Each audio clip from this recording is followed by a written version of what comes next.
বীর মুক্তিযোদ্ধা মরহুম মোহাম্মদ মনির হোসেনের বাড়িতে দোয়া মাহফিল অনুষ্ঠিত। মুক্তিযুদ্ধের চেতনা টিভি মানিকগঞ্জ জেলা প্রতিনিধি বীর মুক্তিযোদ্ধা মোহাম্মদ আজহার হোসেন। মরহুম বীর মুক্তিযোদ্ধা মোহাম্মদ মনির হোসেন গত 22শে ডিসেম্বর 2025 অসুস্থ হলে ঢাকা মেডিকেলে ভর্তি করা হয়।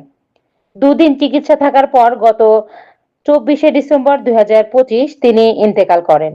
ইন্না লিল্লাহি ওয়া ইন্না ইলাইহি রাজিউন।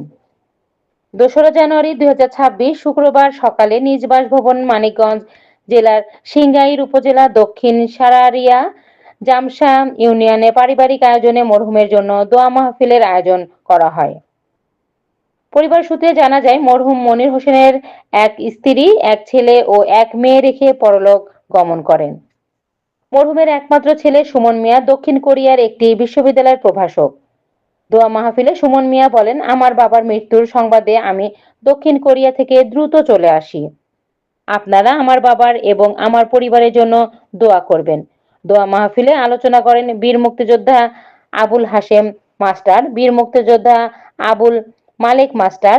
মরহুমের জন্য মহান আল্লাহর নিকট দোয়া চেয়ে মোনাজাত পরিচালনা করেন হাফেজ মোহাম্মদ নাজমুল হোসেন। দোয়া মাহফিলে উপস্থিত ছিলেন এলাকার গণ্যমান্য ব্যক্তিবর্গ সহ যুদ্ধকালীন কমান্ডার বীর মুক্তিযোদ্ধা মোহাম্মদ আওলাদ হোসেন, বীর মুক্তিযোদ্ধা মোহাম্মদ মহিদুর রহমান, বীর মুক্তিযোদ্ধা মোহাম্মদ খলিলুর রহমান, বীর মুক্তিযোদ্ধা মোহাম্মদ আব্দুল কুদ্দুস মিয়া সহ সিংগাইর উপজেলার শতাধিক বীর মুক্তিযোদ্ধা। পরে মরহুমের কবর জিয়ারত করা হয়।